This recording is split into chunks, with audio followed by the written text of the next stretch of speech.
ઘરમાં ગુપ્ત ભોંયરું બનાવી દારૂનો વેપલો એલસીબી ઝોન 3 ઝડપ્યો 3.26 લાખનો જથ્થો એકની ધરપકડ વાઘોડા રોડ પર જાનકી ડુપ્લેક્સના મકાનમાંથી 322 બોટલ વિદેશી દારૂ જપ્ત મુખ્ય આરોપી ચેતન કહાર વોન્ટેડ શહેરમાં દારૂબંધીનો કડક અમલ હોવા છતાં બુટલેગરોએ ઘરમાં જ ગુપ્ત ભોંયરું બનાવી દારૂનો વેપલો શરૂ કર્યો હોવાનો ચોંકાવનારો કિસ્સો સામે આવ્યો છે।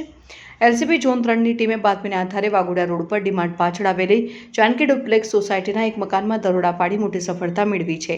મકાનમાં બનાવેલા ગુપ્ત ભોંયરામાંથી પોલીસે ભારતીય બનાવટના વિદેશી દારૂની અલગ અલગ 17 બ્રાન્ડની કુલ 322 બોટલનો જથ્થો ઝડપી પાડ્યો છે।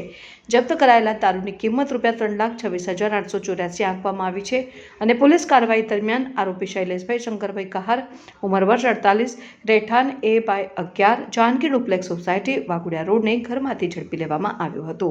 પૂછપરછમાં સામે આવ્યું કે આ દારૂનો મુખ્ય સપ્લાયર ચેતન ચંદુભાઈ કહાર રહેઠાણ સ્લમ ક્વાર્ટર્સ નાલંદા પાણીની ટાંકી પાસે આજવા રોડ છે, જે હાલ ફરાર છે। આરોપીઓ પોતાના રહેણાંક મકાનમાં જ ગુપ્ત ભોંયરું બનાવી તેમાં દારૂનો જથ્થો સંગ્રહ કરી વેચાણ કરતા હોવાની બાતમી મળી હતી। બાતમીને આધારે રેડ કરતા સમગ્ર રેકેટનો પર્દાફાશ થયો હતો। પકડાયેલા શૈલેષ કહાર વિરુદ્ધ પાણીગેટ પોલીસ સ્ટેશનમાં પ્રોહિબિશન એક્ટ હેઠળ ગુનો નોંધી કાયદેસરની કાર્યવાહી હાથ ધરાઈ છે, જ્યારે ફરાર આરોપી ચેતન કહારને ઝડપી લેવા પોલીસે ચક્રો ગતિમાન કર્યા છે।